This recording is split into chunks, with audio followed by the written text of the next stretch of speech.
Hello, friends. Coming to you today from the shop where I work. And if I look a bit bedraggled, it's because I've been here all day and we had a busy day. But now I have to be somewhere else at about 6 o'clock, which doesn't really give me enough time to go home and come back again. So I thought I would film a little catch up video. Now, I've already tried to film this 3 times. The first time it started pouring down with rain on the tin roof, and that was really loud. And then I had to wait for the water to stop trickling down the drain pipes outside. And then it started raining again, and then it started thundering, and then a train went past, and then the people next door who have like a car, I don't know, they like soup up four-wheel drives, but they started drilling something.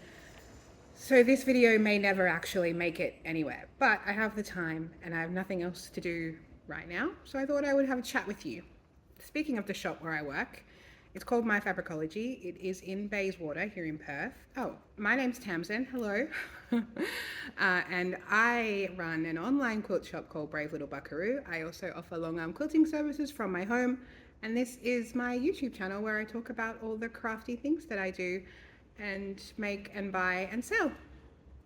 So speaking of the shop where I am right now, the owner has just officially announced on the weekend that she's closing down. So as of the 1st of January, the shop will be closed for in-person visits. All of the stock will go online only until she sells it out, and then that's it, no more.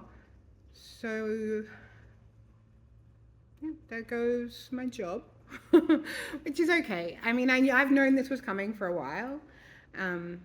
So I was ready for it. I expected it. And I only work here 1 or maybe 2 days a week, depending. So yeah, that's fine. But so at the end of the year, I will officially then be 100% self-employed, which is good. It's exciting. It'll give me more time to do more things. I mean, it's only 1 or 2 days a week that I work here, but you know, the half an hour driving in, the 45 minutes driving home in traffic, the hair and makeup and getting dressed and all of that, you know, it takes a whole day. So that's a whole day that I have to do something else, which is good. It's exciting. Yeah. So what else has happened this week? I've had a very busy week. I intended to film a video before this about something else, but I haven't had time. So this is what we get today. During the week though, I reached 1,000 subscribers here on YouTube. So that was pretty exciting. When I first started this channel, well, less than 2 months ago, I had in my head that it would probably take about a year to get to 1,000 subscribers if I didn't quit first. I don't know why I thought a year was the amount of time it would take, but I thought if I got to 1,000 subscribers within a year and I didn't quit, then that would be pretty good going and I'd be pretty happy with that. But it's taken 9 videos and less than 8 weeks. So I'm very, very pleased about that. And I'm very grateful that you're all here and that you seem to enjoy hanging out with me, which is great. So I had originally thought that when I got to 1,000 subscribers, I might do some sort of like Q&A situation. I'm sorry if you can hear the drilling next door. I hope that's not too distracting. Maybe it's just distracting me, which in turn will distract you, but I'll do my best. Where was I? I was thinking when I got to 1,000 subscribers that maybe we would do like a Q&A video sort of thing. But like I said, I also thought that would take a lot more time to do that. So I don't know if you guys have that many train questions to ask me at this point. So you let me know if you think a Q&A video would be fun. If I get, I don't know, if I get 15 different questions from 15 different people, at least, then I will do a Q&A video. And you can ask me anything you want, really. I mean, I may not answer anything you want, but you can ask me anything and I'll do my best. I'm pretty much an open book. I mean, I don't have like, nothing's off limits, but you know, let's keep it in polite company, I guess. Yeah. What else? Oh, I got my hair cut. That was an emergency situation. I went to the post office yesterday and walked past the like Salon Express instant haircut place, and I was like, right, this has to happen. So I had a hairdresser that I really liked. I went to her like maybe for the first time in my life. I was going to the hairdresser consistently every 3 months, 6 weeks to 3 months depending. And I had a really great hairdresser and she was fantastic, and then she went and worked in another industry and I lost her, and the person that they sort of handed me off to at the same salon was dreadful. It was not good. It was not a good haircut, and she charged way more money.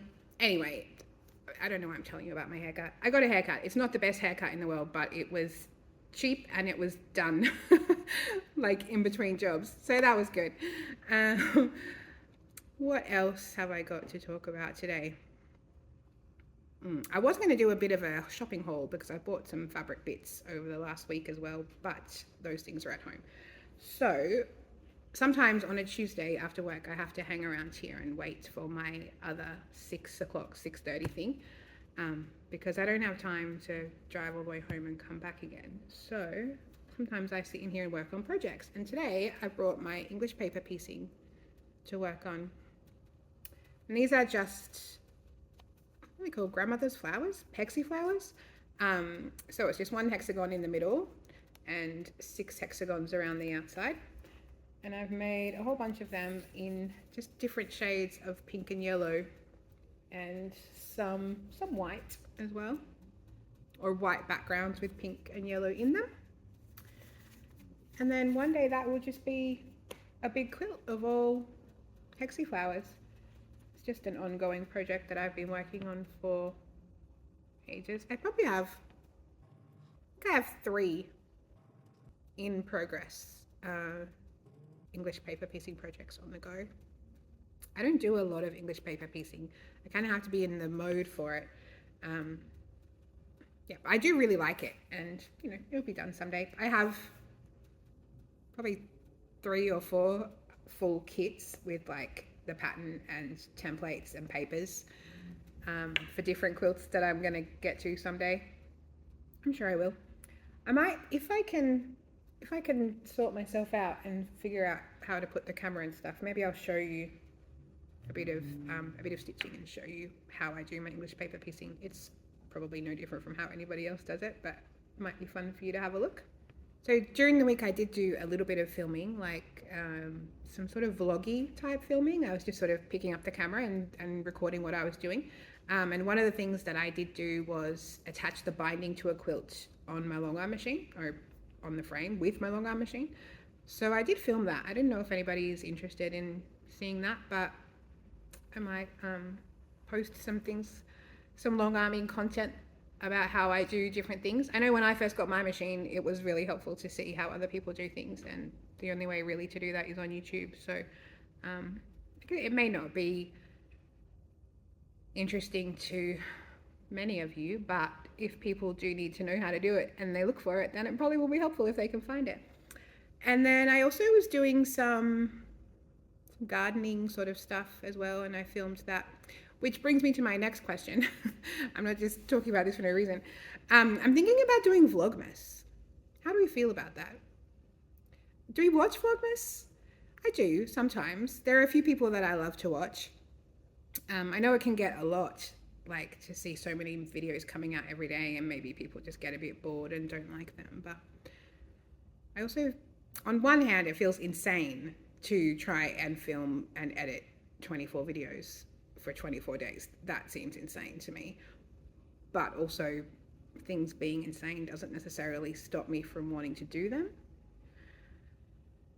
And so then the other thing is that I was thinking maybe if I film some ahead of time, then I would still maybe have 24 videos to release during Vlogmas, but I wouldn't actually have to film and edit them all during Vlogmas. Is that cheating? Are we okay with that? Like if one day of Vlogmas I post a video about binding a quilt on a long arm machine, even though I technically did it in November, that would be okay, wouldn't it? I think that would be okay. I don't know, let me know what you think. Should I do Vlogmas? Would you be interested in hearing me blab on about whatever I'm getting up to for an entire month? Or do you think I should just I don't know, stay in my lane and talk about sewing. I don't know. Let me know what you think. I keep having to stop and start this video because it keeps raining and it's really loud.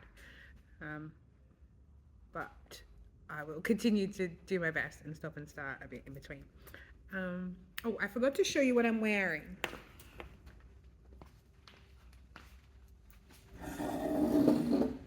This is the Pattern Fantastic Volley dress in a cotton linen blend that I got from Spotlight. It's the first one I ever made of this. I've talked about this pattern already several times on this channel, and you've seen this dress probably at least twice as well, but it is one of my favorites and I wear it a lot. It's fun. I thought I might show you a bit about how I do my English paper piecing. Unfortunately, we've got very bright directly overhead light, so there's a bit of shadow happening, but hopefully we can work around that. Yeah, we'll try. Okay, so here I have the components of a hexi flower. I've got 1 hexagon for the center and 6 for the petals. And then each one of these will get stitched together. Stitch that there. And then this one will get stitched into there. And you just go around the flower like so. And the way that works is, I mean, some of you I'm sure have done English paper piecing before, but let's just assume that you haven't, because I'm sure some of you probably haven't. So these pieces of fabric are cut into hexagon-ish shapes and then wrapped around a piece of paper. And then that's what keeps them in this shape. And then you sew them together right on the edge. And then when they're all sewn together, you take the papers out. So here I have some shapes already cut, and here's my paper template. I just have bought these. I bought these a long time ago, and they are They are 1 1/4 inch hexagons, which means that each side of the hexagon is 1 1/4 inches. And I'm pretty sure I picked these up from Spotlight a long time ago. This project has been on the go for a while. So they're easy to find anyway. Quilt shops have them, you can get them online, or if you have like one of those like Sizzix machines or any of those cutting machines, you can cut them yourself. But it is important that they're very accurate, because if they're not very accurate, then they won't all fit together properly. There are 2 ways you can baste your fabric to your paper shape. One way is with thread. You can fold your fabric over like so, and then do a stitch either through the paper and the fabric or just through the fabric. So you can fold over 2 sides like so, and then with your thread take a stitch in that corner, and then fold the next one and take a stitch in that corner. But the other way to do it is with glue, and that's how I like to do it. So I use this type of glue pen. This one is by Sue Daly, and it's basically just a glue stick. It's a glue stick with a smaller stick, and you can use any sort of acid-free washable glue stick if you want to, but the smaller size of these does make it a bit easier. And then when you get to the bottom of the glue that you have, you can just wind it up, and they come with little refills like this. So there's a refill in there, and when they run out, you just replace them. Now, it is probably a more expensive way to go than just a regular glue stick from like the office supply shop, but they're nice to have. Okay, so the way I do this is I just pop the shape in the middle of my paper, and then I just do a thin line of glue, and I sort of try to keep it a little bit away from the edge of the paper, so that way on the edge of the paper where I'm actually stitching, that's not all gummed up with glue. So you can see there's a little bit of white, and then I've got a thin line of glue across there. And then you just fold your fabric over and press it onto the glue. Like so. And then you turn your shape around and do another thin line of glue. You see that?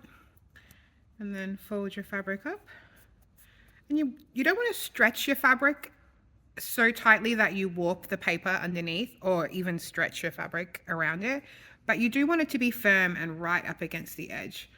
So I just pop my finger underneath there and then push it over firmly, but not too firmly, if that makes sense. So you want it to stay there and you want it to be nice and crisp on that edge, but you don't want to overstretch it or warp your paper.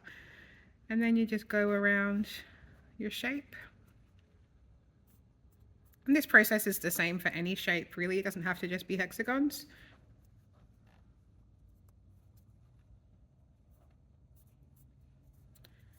And then you get back to the beginning.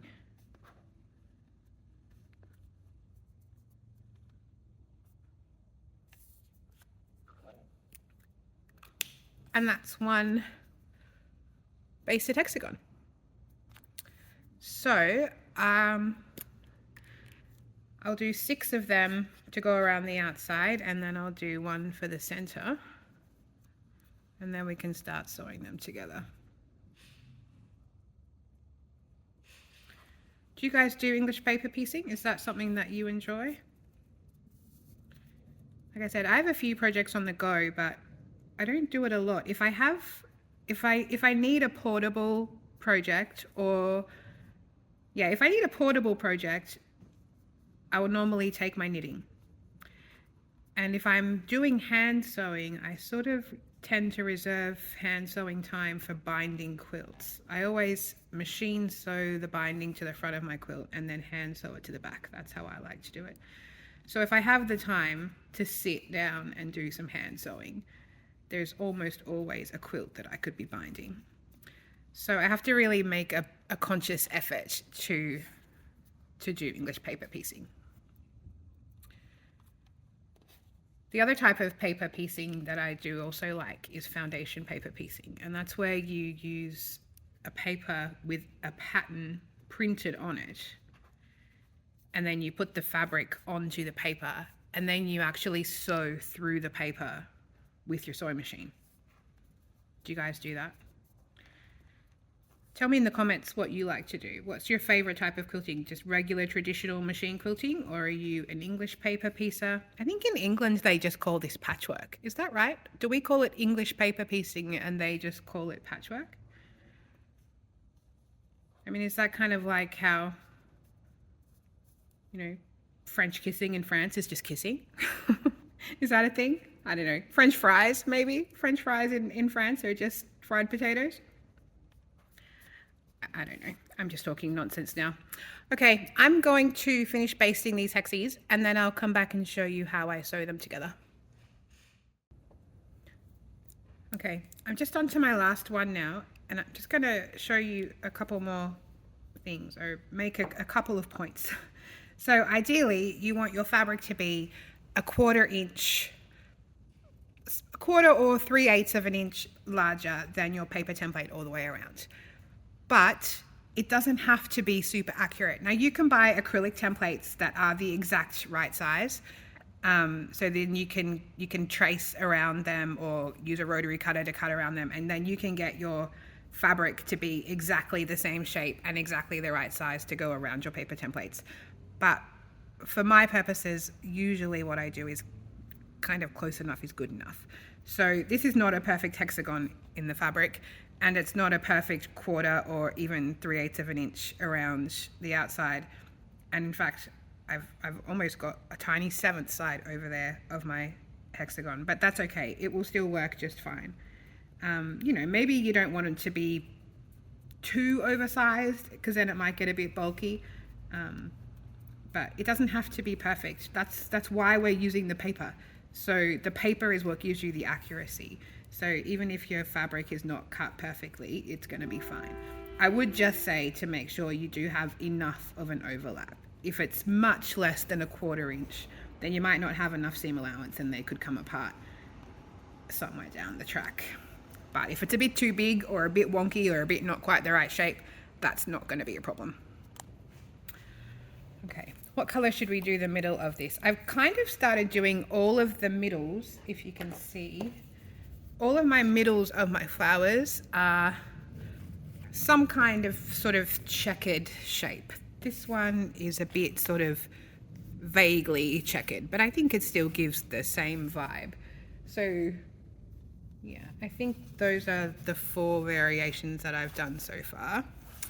So I think, and I've made a few of the center ones ahead of time. I think this one wants to be that, because if you have a look in this fabric, there's these little tiny pink hearts that match nicely with that. So this will be this hexy flower. Right, let's sew some shapes together. So we also have a few options here when it comes to how to hold your pieces in place. So what we're going to do is put these right sides together, and we're going to sew along the edge, kind of like a, what would it be? I guess like a whip stitch across the very edges of our fabric. So the needle will go through the fabric, through both pieces of fabric, and just skim across the paper underneath. You don't go through the paper, although if you occasionally pierce the paper, it's not the end of the world. But the idea is not to go through the paper, but to go just on the outside of the paper. And you can just hold these shapes together with your fingers, like so. Or you can hold them together with a clip, like one of these binding clips, or 2 if you need 2. Another option is these little magnets. These are called sew tights, and they are a flat bar with magnets on the back, and then another metal bar that sticks to the other side. So basically you put the bar on one side and the other bar on the other side, and then that holds your shapes together. And the reason these are good is because they're flat. You can kind of hold on to them like so, and because they're not sticking out, your thread is less likely to get tangled on them as well. So they're pretty handy. I'll leave those on there for now. Let's try that. And what I'm going to show you now is possibly the greatest thing I will ever show you. I'm going to show you how to thread a sewing needle so that it doesn't come out and the needle doesn't come unthreaded. Are you going to be able to see that color? Probably not. Right, scratch that. I'll do it with this color just for demonstration purposes, so I can show you how to thread your needle. Okay, so this is a size 11 milliner's needle. Where are you? Very tiny, very small, small eye, pointy, sharp, fairly sturdy. And here I have, can you see? I have a pink thread. And the thing that I hate more than anything about hand sewing is when my needle comes unthreaded. But I'm going to show you how to stop that from happening. Okay, I hope you can see this. I know it's going to be a bit tricky, but you just thread your needle like normal. And sadly, my eyesight is not what it used to be. There we go, got it. Okay, and now we're going to put a knot at the end of our thread. So I have the needle here in this hand, and I have the thread here in this hand.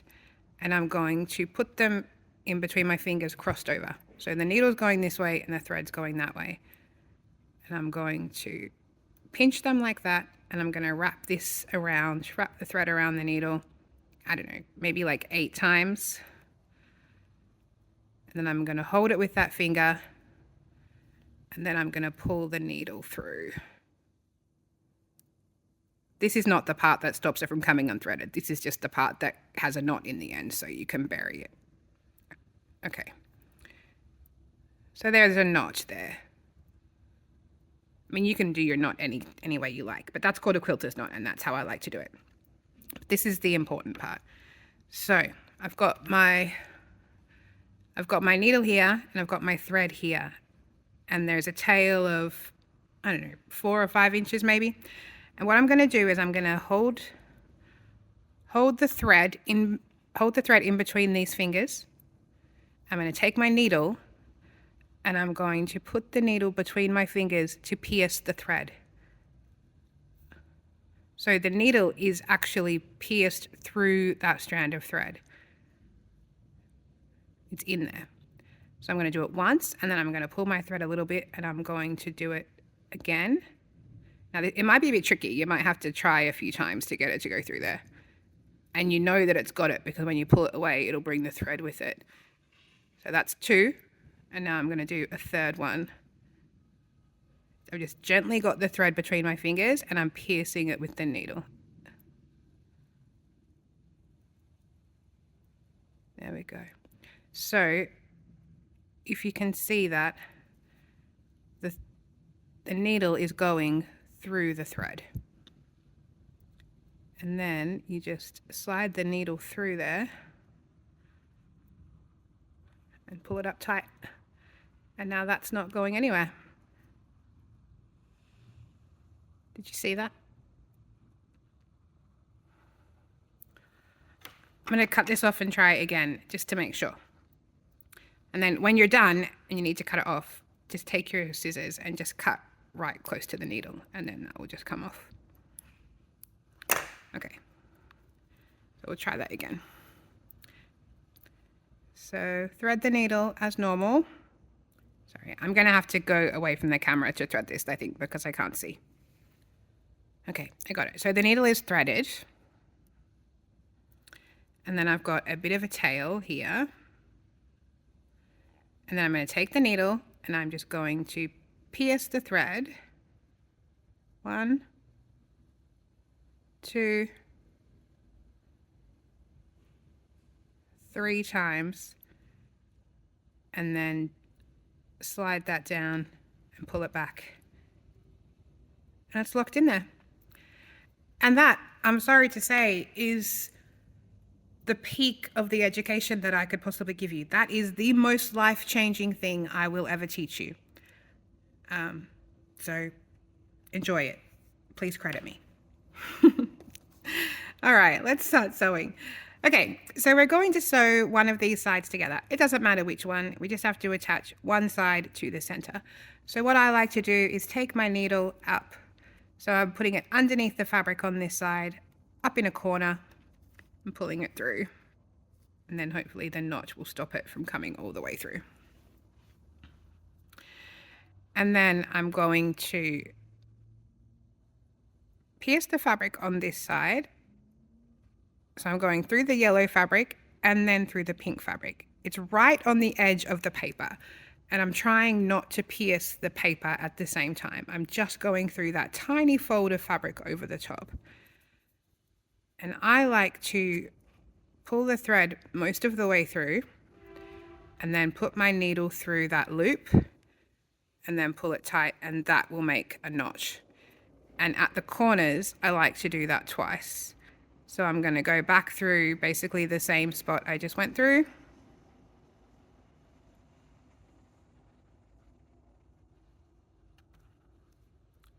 Sorry, friends, I may need to put my glasses on for this.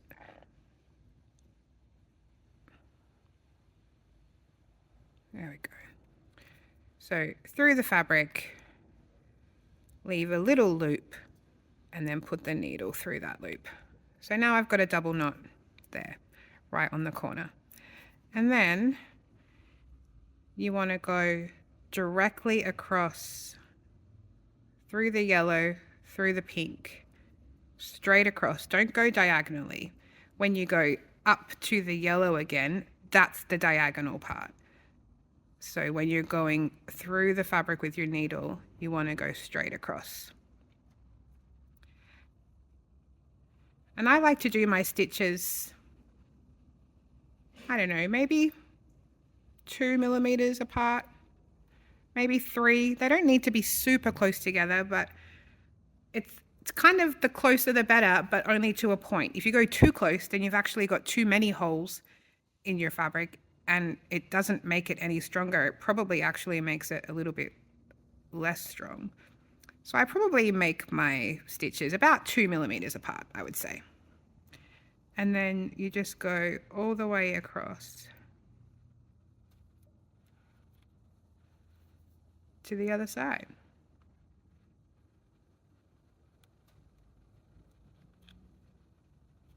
I'll just take these magnets off and open it up and show you what it looks like. Clunk.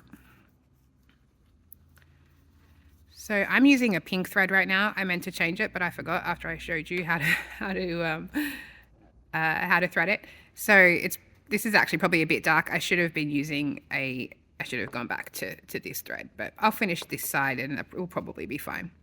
So you can see how it's connected there, but you can't really see those stitches, even though this thread is much darker than it should be.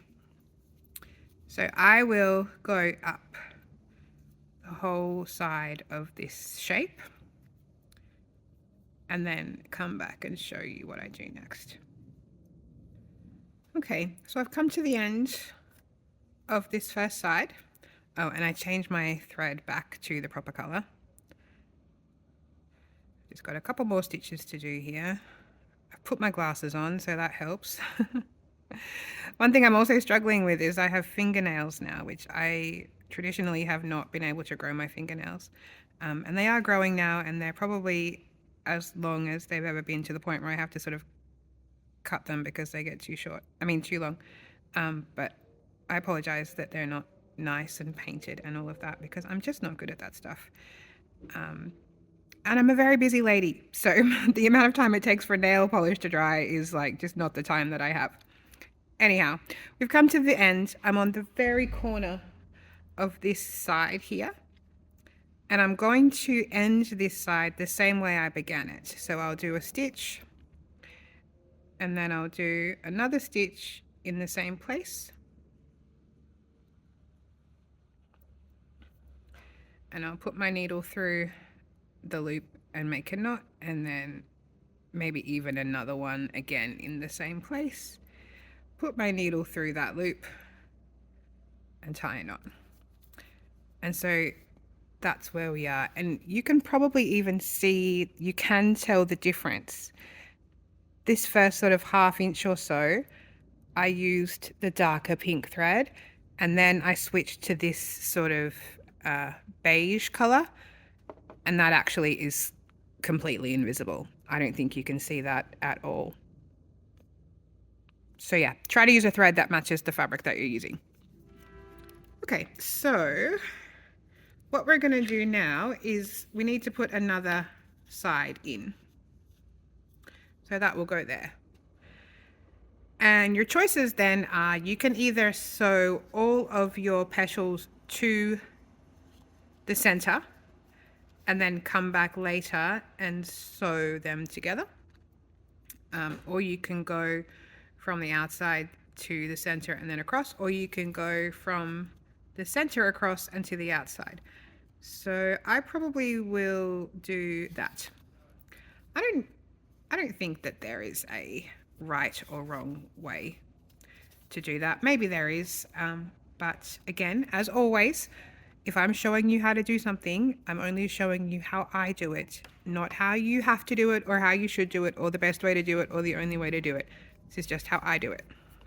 Okay, so we're here like this, and what I want to do then is sew across the middle and then out to the side. So I'm probably going to turn it around this way.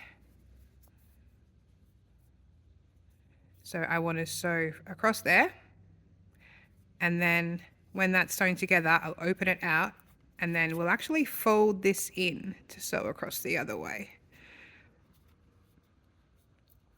So we're going to put them right sides together, and we're going to start from here. And I'll pop my magnet on there just to make life a little bit easier.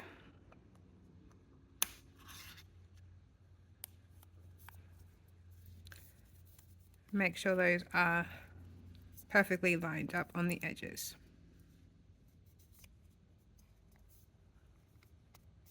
Right, so we're going to sew this one right here.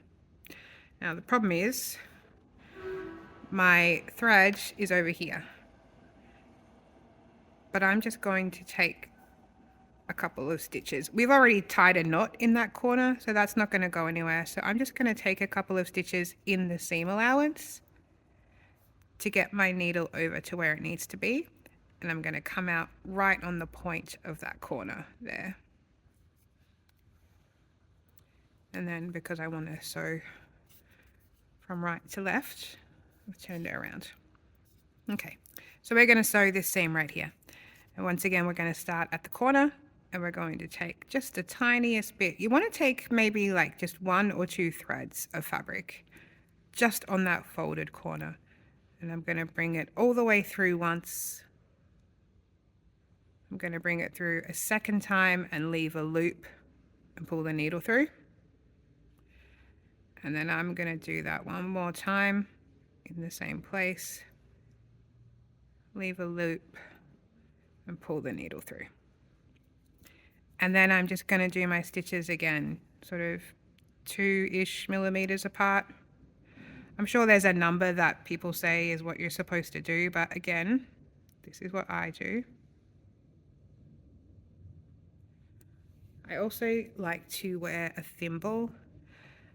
I have never been able to make a thimble work for me. No sort of hard thimble has ever done the job for me.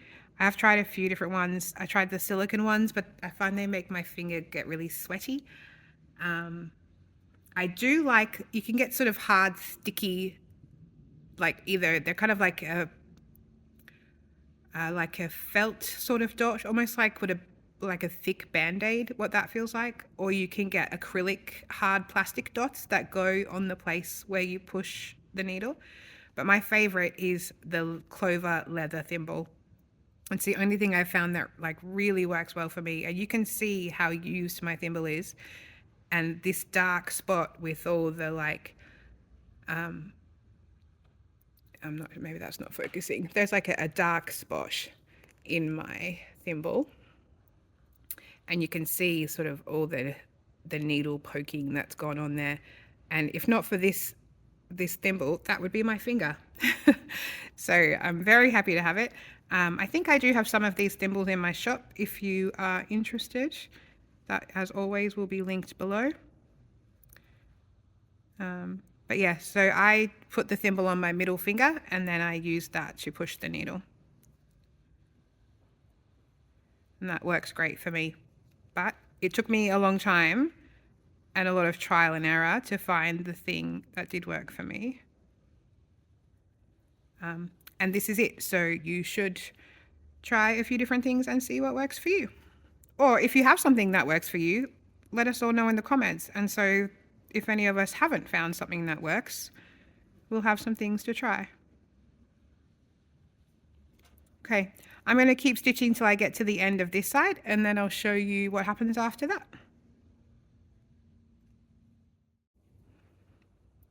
Okay, I'm nearly at the end of this side.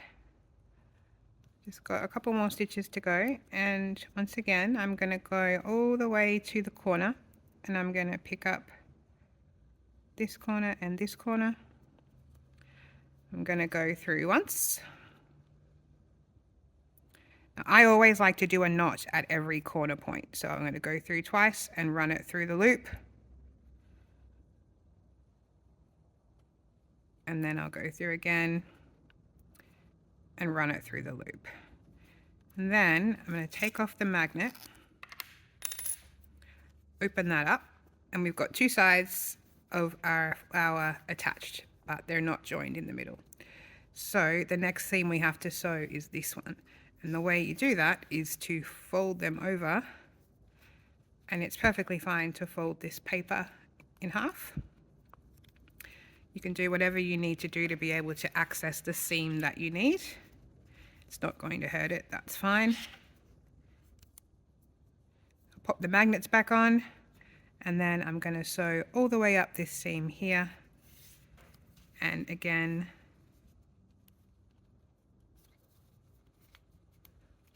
I have got my thread caught up in my magnet there. There we go. Okay, so the thread's where it needs to be this time. And I'm going to go through this corner, through both fabrics.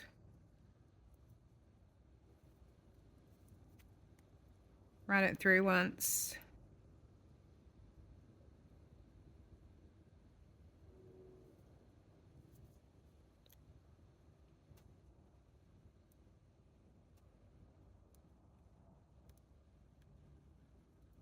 Sorry guys, I'm at a little bit of an awkward angle with the camera there.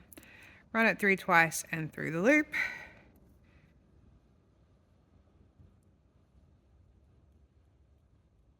And a third time for luck. And then I'm just going to sew up this final side of this seam.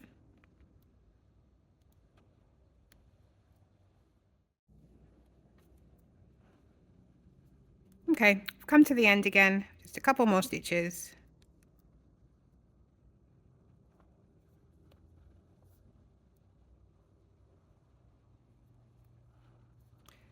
Now I'm going to look into that corner, one stitch. Oops.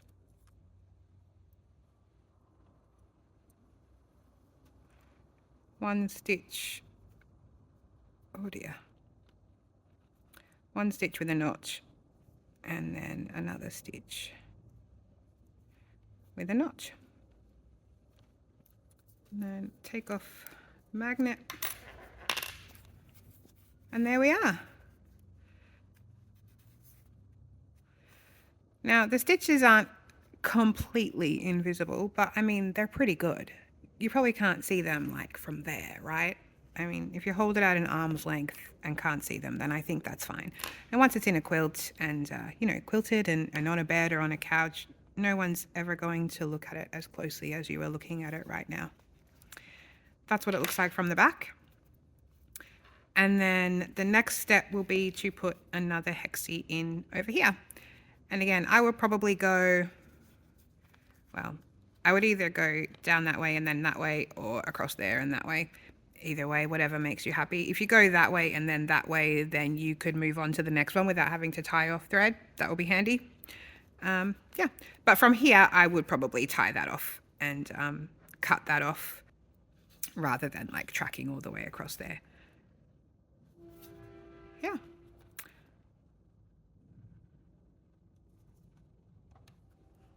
Oh, I've still got my glasses on. Do I look smarter? Anyway, so I'm not going to have time to finish that hexie off right now because it's time for me to go to my next appointment. But the idea will be when they're all stitched together, it will look like this. And all the papers will still be in the back. Now these papers need to stay in at least until every other side is covered. So technically, in a hexie flower, you can take the paper out of this center one. And the way you do that is just peel back the seam allowances and pull the paper out. It's pretty easy to do that. But you need to keep the outside edges of any shape with the papers in them until they're completely surrounded by other pieces. Generally speaking, I leave my papers in, all my papers in until the end. I just think it helps to add a bit more structure and stability. And, you know, if you take the middles out of every piece, if you take the middle out of here, then this middle part doesn't have as much stability and structure, and the extra weight of the papers all around it, I think, would stretch it, warp it out, you know, put strain on those stitches that you don't necessarily want. So personally, I leave my papers in as long as possible, and that works for me. But as always, you do you. Okay, well, if you have any questions about English paper piecing, I'm no expert, but I can tell you what I know, what I've learned through trial and probably many errors. Yeah, let me know if you have any questions. If there's anything I can help you with, let me know what your favorite English paper piecing pattern is, or which shapes you like to play with, or if you are working on a pattern at the moment. Tell me everything. I love to have chat with you in the comments. It's my favorite part. It's one of my favorite parts. There's lots of good parts about YouTube. YouTube has been fantastic for me so far. I've really enjoyed it a lot more than I thought that I would. And yeah, it's been almost 100% a positive experience for me, and I've really enjoyed it so far, and I hope to continue. So once again, thank you to all of my lovely 1,000 and something now subscribers. It's wonderful to have you. I'm so pleased that you like to come and spend some time with me. And don't forget to ask me a question in the comments if you have anything you want to know about me. Tell me if you think I should do Vlogmas, if you like this kind of chatty nonsense. Yeah, and just otherwise tell me whatever you want. Okay, if you'd like to like and subscribe and click the notifications bell, that would be great, but you know, you don't have to. I don't mind. All right, that's all from me today. Train. I have to go do a lot more stuff tonight, so I'll see you next time. Thanks, guys. I love you. Bye.